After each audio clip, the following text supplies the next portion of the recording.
کو خط لکھا کہ بھائی آپ یہ ہیلپ کریں، یہ مسئلے کو حل کریں. تو پھر احمد شاہ ابدالی یہ گورنر تھے نادر شاہ کے، تو احمد شاہ ابدالی آئے افغانستان سے، اور پھر یہ پانی پت کی تیسری جنگ جسے کہتے ہیں 1761 میں، اور انہوں نے مرہٹہ پوری تحریک کا بہت کمزور کر دیا تھا. ان کی بڑی تعداد اس میں احمد شاہ ابدالی کے آتا ہے. لیکن احمد شاہ ابدالی اب وہ خود حکومت بنا لیتے اپنی، لیکن نہیں کیا، اور وہ واپس افغانستان چلے گا. تو یہ ہوا معاملہ. تب ایکچولی وہ ہوا کہ نواب اور راجہ کی آزاد حکومتیں بن گئی پورے انڈیا کے اندر اور پاکستان کے ایریا میں بھی. یعنی جو جس نواب کو جتنا ایریا حکومت نے دیا ہوا تھا تو وہ خود اس کے انڈیپینڈنٹ بننے لگے. اس کے بعد پھر رزلٹ ہونا تھا، اور وہ ہوا کہ برائے نام اقتدار کا دور جسے میں کہہ رہا ہوں 1764 to 1857 تک. یعنی ہوا کیا کہ انگریزوں کی پہلی حکومت بنی. یعنی اصل میں اب یہ دیکھیے آپ کے سامنے سمندر کے ساتھ ساتھ کس کس ایریا میں یورپ کی کس کس پاور کہاں کہاں موجود تھی. پہلے تو وہ بزنس کے لیے آئے تھے، لیکن بزنس کے ساتھ جب حکومتیں کمزور ہوئیں تو انہوں نے کہا کہ بھی ہمیں تو اپنی سیکیورٹی کی ضرورت ہے، تو اپنی ملٹری کو بھی لے آتے تھے. وہی اب وہ آ جانا انہوں نے اور کر لینا اپنا ایریا. آل انڈیا کمپنی انگریزوں کی تھی مین، اس طرح فرانس والوں کی اپنی تھی، پھر اسی طرح ڈچ لوگوں کی اپنی تھی. جس کو جہاں جہاں طاقت ملے وہاں وہ انہیں جو چھوٹی چھوٹی ریاستیں بنی ہوئی تھی تو اس میں جا کے وہ ہوئے. تو اب انگریزوں کے لیے پہلی حکومت صحیح ایک لیگل حکومت جس کو آپ کہیں گے وہ کلکتہ میں بنی. کہ کلکتہ جو ہے بنگال کا حصہ اور آج کل انڈین بنگال کے اندر ہے میں. تو انہوں نے یہ کیا کہ وہاں کے نواب سراج الدولہ کے ساتھ جنگ ہوئی تھی 1757 میں، یہ وہ شکست ہوئی اور انگریزوں کی حکومت بنی. اب اس کے بعد انہوں نے یہ کیا کہ ایک گورنر بنا دیا ایک میر قاسم صاحب کو. میر قاسم صاحب پہ یہی کہا جاتا ہے کہ جناب یہی اصل جنرل تھے سراج الدولہ کے، لیکن انہوں نے انگریزوں کے ساتھ تعلق کر لیا تھا تو اس لیے ان کو گورنر بنا دیا. پھر ذرا وہ خود انڈیپینڈنٹ بنے میر قاسم صاحب تو ان کو انگریزوں نے ہٹا دیا 1764 میں. تو یوں کہہ لیں کہ پورا بنگال کے اندر انگریزوں کی حکومت 1764 میں بنی ہے. میں نے اس لیے اس ٹائم کو یہاں سے نوٹ کیا. اس کے بعد پھر اب انہوں نے کہا کہ آگے چلتے ہیں. بھی آگے چلے، جس نواب راجہ جو بھی باج گزار بنے، جو سرنڈر کرتے رہے، کوئی جنگیں نہیں ہوئی، اور اس طرح سے انگریزوں کی آہستہ آہستہ انڈیا کے اندر حکومت بننے لگی. صرف ایک ایریا تھا کرناٹک کا. یہ کرناٹک کا ایریا یہ ساؤتھ میں دیکھیے یہ ایریا تھا. یہاں کے راجہ ایک ہندو تھے، تو انہی کی ملٹری میں حیدر علی تھے، اور حیدر علی صاحب نے بہت اچھی طرح سے ان کی سیکیورٹی کو بڑا اچھا مینیج کیا تھا. تو انہوں نے اپنی بیٹی کی شادی حیدر علی سے کی، اور حیدر علی کو پھر بادشاہ بھی بنا دیا اپنے کرناٹک کا. تو حیدر علی ملٹری کے بہت اچھے ڈیولپڈ تھے. 1761 to 1782 تک ان کی حکومت رہی ہے. اب انگریزوں نے کئی بار ہوئی جنگ، لیکن حیدر علی ہی جیتے اس میں. اس کے بعد حیدر علی فوت ہوئے 1782 میں، تو ان کے بیٹے ٹیپو سلطان بنے 1782 to 1799 تک. لیکن اب ہوا یہ کہ کئی مرتبہ ان کی انگریزوں کے ساتھ جنگیں ہوئی، اور لیکن ٹیپو سلطان اس میں کامیاب نہیں ہو سکے. یہ آپ کو یاد ہوگا کہ پچھلے لیکچر میں جب ہم سلطنت عثمانیہ پہ ٹیپو سلطان نے ایک خط دیا تھا کہ بھائی آپ یہ ہیلپ کریں تاکہ ہماری یہ حکومت جو ہے وہ چلتی رہے. تو لیکن اس زمانے میں سلطنت عثمانیہ بھی خود کمزور ہو چکی ہوئی تھی، تو وہ بھی اس زمانے میں کوئی ہیلپ نہیں کر سکے ان کی.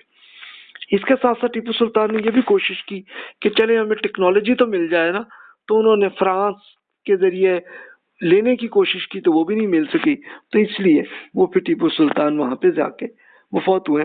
تو عموماً ہمارے یہاں ٹیپو سلطان زیادہ مشہور ہوئے، لیکن اصل کامیاب ان کے والد حیدر علی جو ہے وہ رہے۔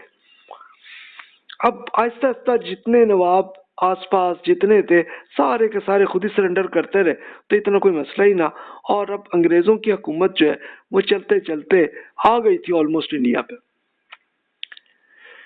تب لے جا کے آخری جنگ عظیم ہوئی 1857 میں، جس کو کہہ دیتے ہیں غدر، یا انگریز اس سے میوٹنی کہہ دیتے ہیں اسے۔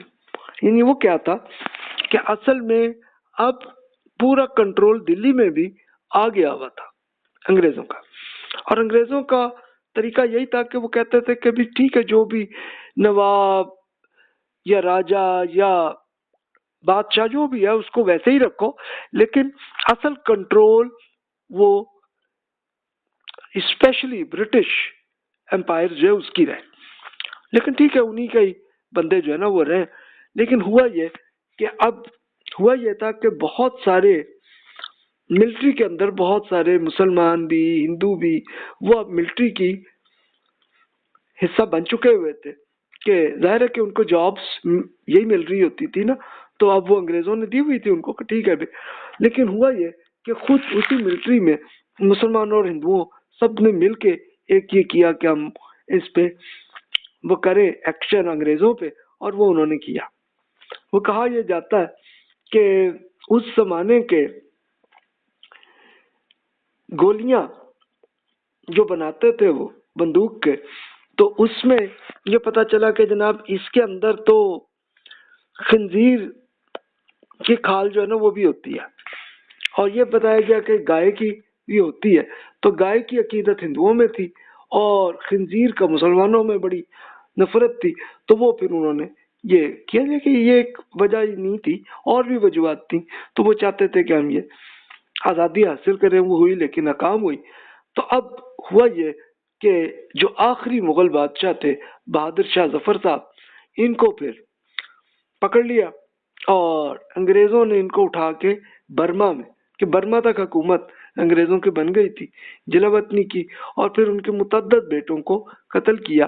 اچھا، قتل اسی وجہ سے کیا ہوگا کہ ہو سکتا ہے کہ یہ موٹیویشن بہادر شاہ ظفر صاحب کے بیٹوں نے یہ کیا ہوگا کہ بھی تاکہ تم کرو یہ جنگ۔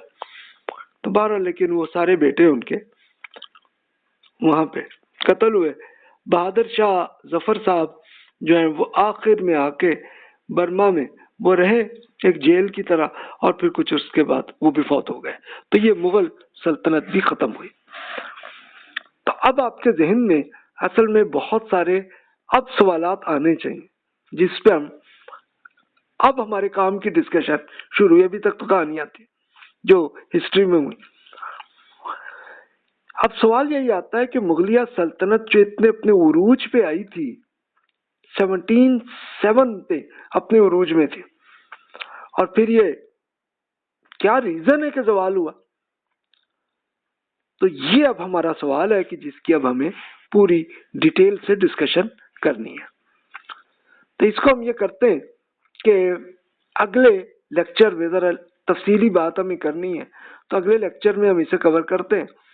تو ابھی تک جو آپ کے ذہن میں سوالات ہے اب ای میل کر لیں، تو اس کے اب اگلے لیکچر میں ہم اسے پوری ڈیٹیل سے ڈسکشن کرتے ہیں کہ کس وجہ سے زوال آیا مغل سلطنت میں۔ جزاک اللہ خیر واحسن الجزا۔